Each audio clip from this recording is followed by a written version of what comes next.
Voilà. Allez, on y va. Quel est ton prénom? Cathy. Cathy, qu'est-ce que je peux faire pour toi? Ma maman, Elisabeth. Elisabeth, c'est quelqu'un qui a du caractère, Elisabeth? C'était compliqué à la fin? Oui. Je vais commencer dans l'ordre.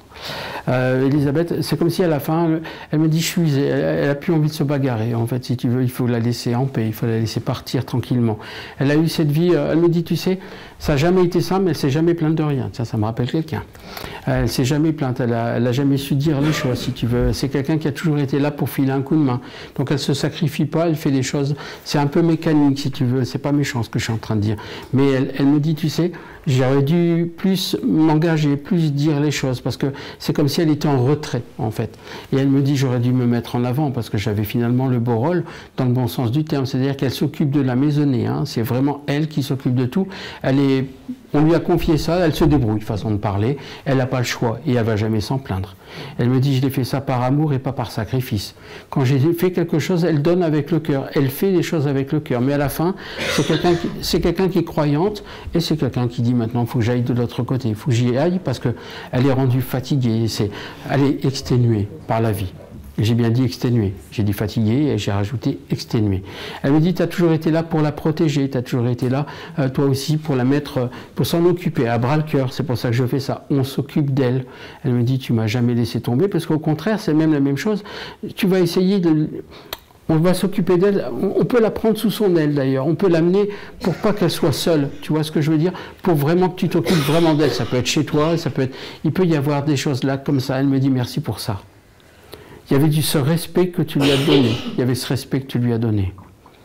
Mais encore une fois, tu es à la hauteur de ce qu'elle fait, parce que tu fonctionnes de la même manière. Elle me dit, toi et moi, on a exactement le même caractère aujourd'hui. Elle me dit, on ne s'efface pas, on fait naturellement, et on le fait sans compter. Et elle me dit, sans conteste. Et elle me dit, et c'est comme ça qu'on crée son bonheur. Pourquoi? Parce qu'on a fait des choses avec le cœur. C'est quelqu'un qui est très philosophique, tu sais, elle prend les choses avec beaucoup de recul, beaucoup de légèreté dans le bon sens du terme. Et elle me dit, elle ne regrette absolument rien de ce qu'elle a fait. Et tu lui as donné la main jusqu'à la fin, si tu veux, c'est ça qu'elle me dit. Elle me dit, tu m'as tenu la main jusqu'à la fin. Elle me dit, tu n'as pas été une fille, tu as été la reconduction de ce qu'on était. Toi et moi, ça fait nous. 1 plus 1, c'est toi et moi. Vous n'avez même pas besoin de vous parler. Vous vous compreniez, tu devançais les besoins de ta maman là aussi. Alors elle me dit, repose-toi. Elle est partie sans bruit, ta maman. Sans bruit. Elle me dit, à l'image de ma vie. Ça ne veut pas dire qu'il ne se passait rien. Sans bruit, pas d'éclat. Discrète. Pas d'éclat.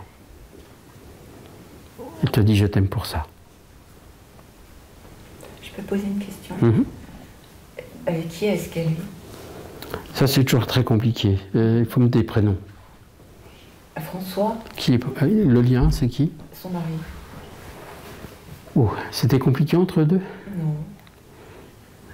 Il est parti d'abord? Oui. C'était compliqué après, alors, visiblement. Il est parti pendant le Covid. Oh. Son prénom, pardon? François. Ils sont très complémentaires, hein, ces deux-là. Hein. C'est des inséparables, ils ont le même trait de caractère, ils ont le même fonctionnement, ils se sont trouvés. Donc François est venu lui tenir la main. Et surtout, enfin c'est marrant, il me dit, tu tiens la main, moi je tiens l'autre. Il me dit, parce que c'est ce qu'on faisait, on mettait maman au milieu de notre vie. Ben, c'est ce que j'ai fait. Donc tu tiens sa main, et lui il la tient la main de l'autre côté. Donc toi, en fait, c'est la continuité de la famille que vous avez formée. Ah, c'est pour ça qu'il me fait ce lien-là. Donc oui. François, il ne faut pas toucher au sien, hein, c'est sa famille. Hein. C'est sa famille. Donc oui. Et madame? Moi, c'est Bérangère. Bérangère. Et ça serait pour mon papa Michel. Michel. Ouais, il est pareil. Est-ce qu'il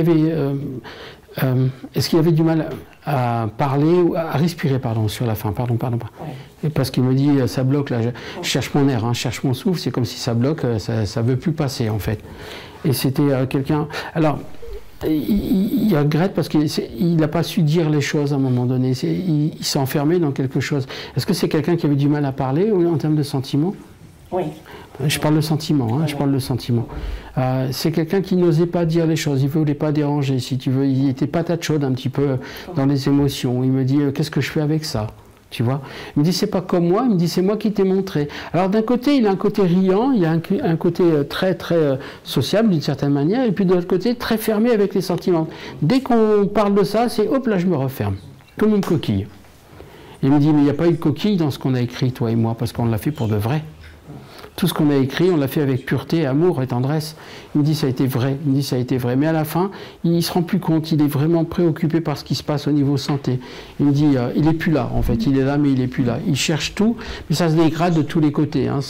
Il y a quelque chose qui part là, puis après, ça gangrène un petit peu façon de parler. Mais il me dit, il ne regrette rien. C'est quelqu'un qui est attaché à la terre, qui est attaché aux choses et aux valeurs.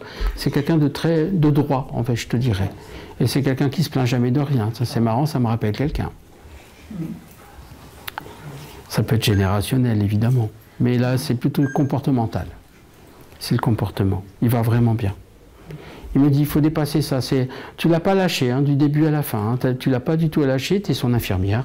Tu as toujours fait les choses avec le cœur. Il me dit, c'est ça qui est génial avec toi. Mais à un moment donné, il fallait qu'on le laisse partir. C'était vraiment un supplice à la fin. Hein. C'est vraiment le supplice même. Mais il ne se plaint pas. Ah non. Il ne se plaint pas. Il résiste. Il y a un petit conseil à me donner en ce moment avec ma fille, non? Son prénom et son âge? À ta fille? Non, un conseil. Oui, c'est ça. Me concernant. Ah, toi, ça, oui, mais dans quel domaine? Faut pas, parce que c'est vaste. Bah, surtout au niveau, c'est santé. C'est? La santé. Je sais pas ce que tu veux. Et c'est quoi ta question précise? Parce que moi, j'ai des douleurs tout partout et on n'arrive pas à trouver, en gros, ce que j'ai. Quel âge as-tu? Parce que j'entends 13-14. 52. 52. Il s'est rien passé quand tu avais 38-39 ans? Si, des problèmes de côlon. Il ne fonctionne plus, c'est pour ça que j'ai un neurostimulateur. Ah, bah ça commence là en fait. Il y a des trucs qui commencent là. 13-14.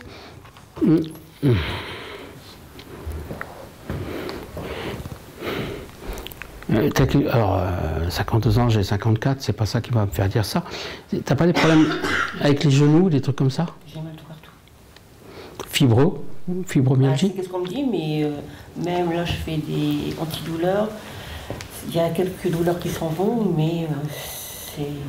Pour moi, c'est pas la fibromyalgie. C'est tout partout. Là, ici, j'ai la dent de Saint-Guy, j'arrive pas à rester assis, à me concentrer. Je ne peux rien faire.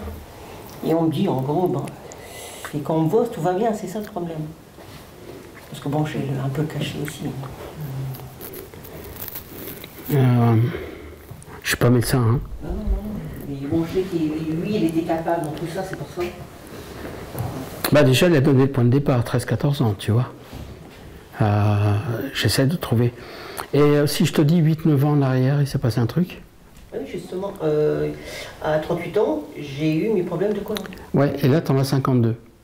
C'est ça? C'était en 2010. D'accord, mais c'est pas ça ma question. Si je te dis 2024, moins 8 ans, 9 ans, il y a 8-9 ans. Alors si c'était 4 ans, j'ai eu un accident. C'est pas ça? Mais si c'est 8 ans... 8 ans, ça nous fait quoi? Ça nous fait quoi? 2015-2016? 2015-2016. Ou à l'âge de 8-9 ans. Ouais, je sais, ça remonte. 8-9 ans. Bon, ça aurait été 7 ans, j'ai le décès de mon parrain.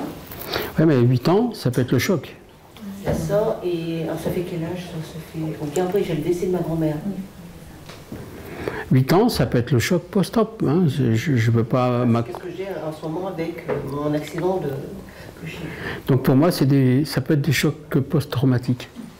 Le maladie, hein. Là, ça nécessite un approfondissement, parce que je ne peux pas répondre comme ça en 3 minutes. Mais pour moi, il y a quelque chose de ce côté-là. C'est un choc post-traumatique. C'est qu'est-ce qu'on avait diagnostiqué suite à mon accident. Ah, tu vois, comme par hasard. Voilà. Parce que pour moi, c'est pas une maladie nette. C'est pas une maladie nette. C'est-à-dire, c'est comme ça et voilà. C'est pas ça du tout, là. On est quelque chose de plus complexe. C'est pour ça que je me dis qu'il peut y avoir des émotions qui peuvent être rentrées en action, si je puis dire. Voilà. Merci. Comment vous avez trouvé tout ça?